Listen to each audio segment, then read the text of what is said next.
Radio. It's Thursday, June the 9th. It's the Daily Brief. Dave Trafford here. Story Studio Network. Yeah, just a great reaction to our chat yesterday with Jeremy Diamond. He is the CEO at the RCAF Foundation. Some good stuff going on there. We outlined the 50 under 25 you should be watching. If you haven't listened, check it out. StoryStudioNetwork.com. And we'll have all the details for you. A few loose ends I want to cover today. Looking forward to this live congressional hearing on the January 6th story. We're going to get into that deeply tomorrow. David Schultz will be joining us to get his read of theater or good politics. Yeah, well, it's going to be interesting to see how all that plays out. Of course, breathlessly being reported on against the backdrop of the 50th anniversary since Watergate. So, and what I find interesting as I've watched some of the commentary and read up on what's going to happen and how they're playing this out, it's a one-day thing, basically, right? But essentially, the difference here is that it's one shot, prime time. Those of you old enough to recall, the Watergate hearings happened every day in the middle of the day, and they were televised live. And so everybody had the opportunity to watch as the whole thing unfolded. So there were bombshells and so on. Not going to be the case this time. And I didn't realize this until the other day. Fox News is not going to carry this hearing at all. And I guess, editorially, they can do what they want with it. But what is interesting is it's not so much about their editorial decision. It's that, a significant portion of that particular audience that would be driven by interest in what's going on in Washington aren't going to watch it, aren't going to be able to see it. So when you get to the MSNBCs and the CNNs of the world, they'll be all over it, right? What will it look like to the rest of the world? And we overinflate our sense of, let's say, importance that the cable news channels have, in as much as they have a very small part of the overall audience, generally, and certainly just a fraction of the overall population in the United States. For all the noise people make about Tucker Carlson, his audience is barely 1% of the entire population of the United States. There's a significant number of people who do not know who he is, never mind watches. But within that sphere of influence, where the voices all come together to talk about this very thing, January 6th, what was going on with Trump, was he trying to steal the election, all of that stuff that has gone on. And chances are, if you listen to this podcast, you're in that group of people who are attuned to that discussion. But it really is, more now than ever, a bubble conversation. So it's hard to compare it to what went on in the 70s with Watergate, if only because it was on TV in the middle of the day when, my mom would have been watching soap operas. No, it was the Watergate hearings. And I can remember being a kid, you couldn't help but be exposed to it. We watched it. I watched it. Now, did I make an appointment tuning? No. But the point being, it was mainstream. This is not. So it's all about theater, clearly, as much as it is about good policy and politics.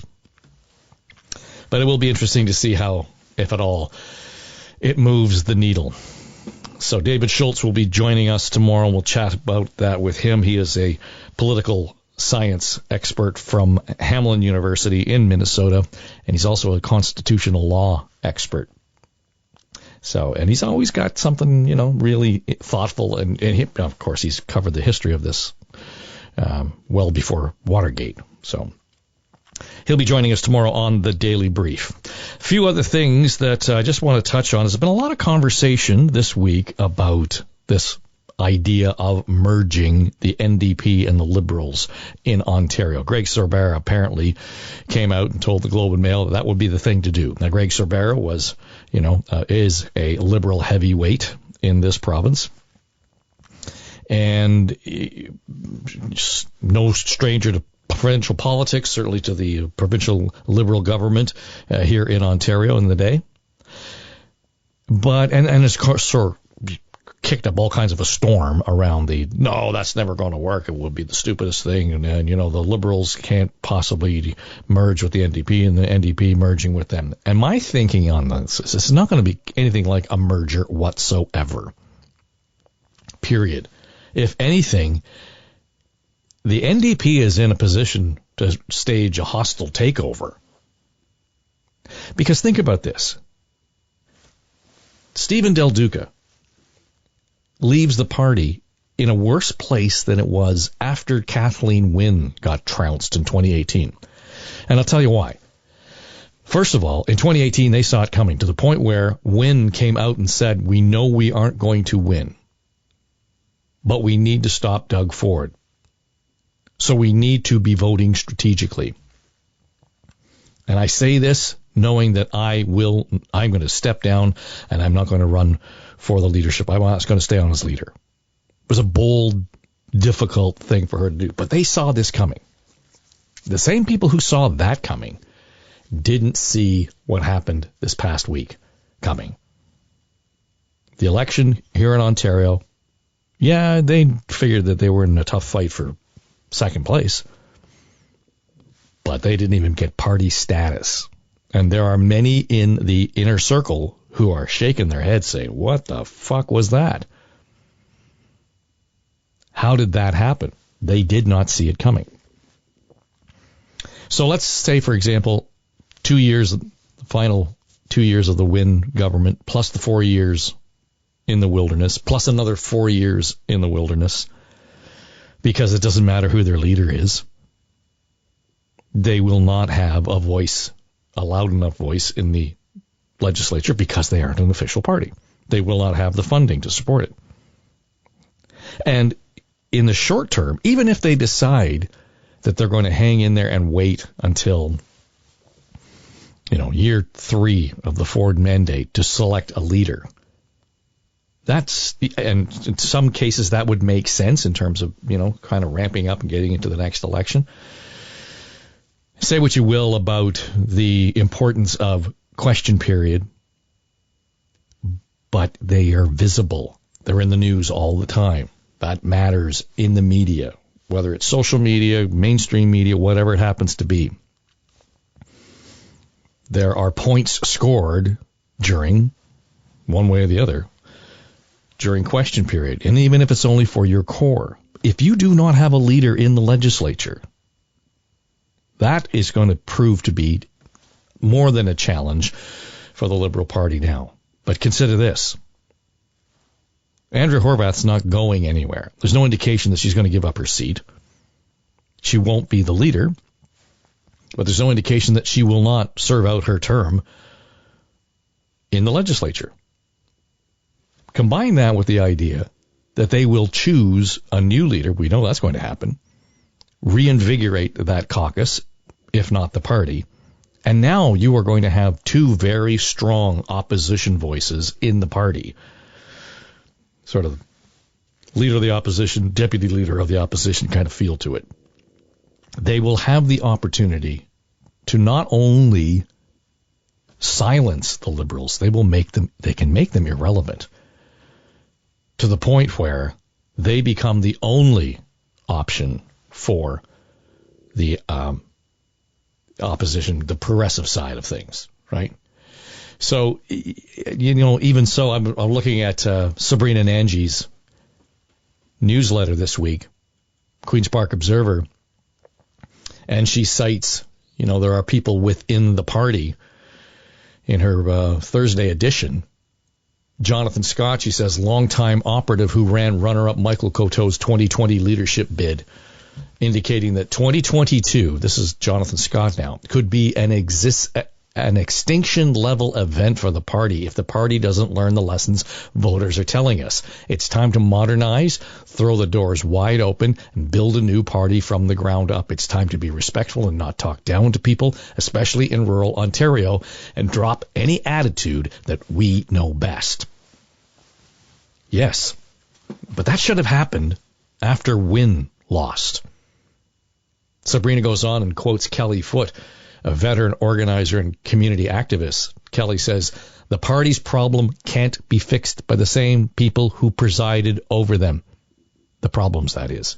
Yes, and that's the problem that they put themselves in when they selected Stephen Del Duca. The party has shown no ability to deal with those two very important points. Having a sense of learning the lessons from the voters as they're being told, or fixing problems without having the people who created the problems involved in the fix. The time to do that was 4 years ago. They blew that. Now there's a hole in the hull, and they're taking on water fast and hard. This ship's going to sink. Does it mean there'll be a Liberal Party in the future? Maybe. But the possibility that there won't be is even higher if the NDP is able to stand up on its hind legs and assert itself as really the only option for opposition in this province. They can say that's the win, and they can make the Liberal Party of Ontario basically irrelevant.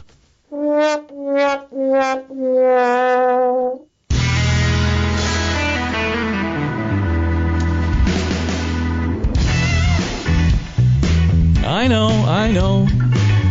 You can't kill the brand. Well, maybe you can. Right? We'll see what happens.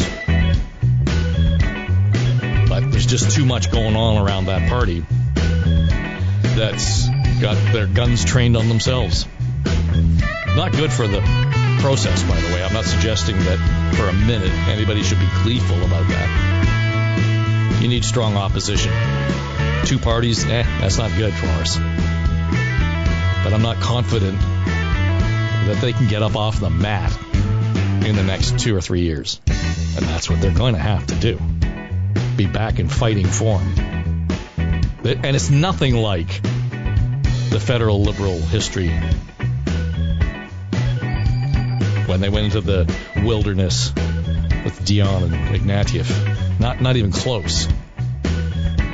They do not have party status for 8 straight years. That's a problem. All right, well, we'll watch that with some interest. And again, tomorrow we'll dissect the theater that goes on in Washington tonight. David Schultz will join us on The Daily Brief. We're in your inbox every day, Monday to Friday. Leave us a comment. Yep. Review the show. Let us know what you think. And share it if you like. Yeah, we'd be good with that. It's The Daily Brief from Story Studio Network. You can check us out at storystudionetwork.com. Talk to you tomorrow.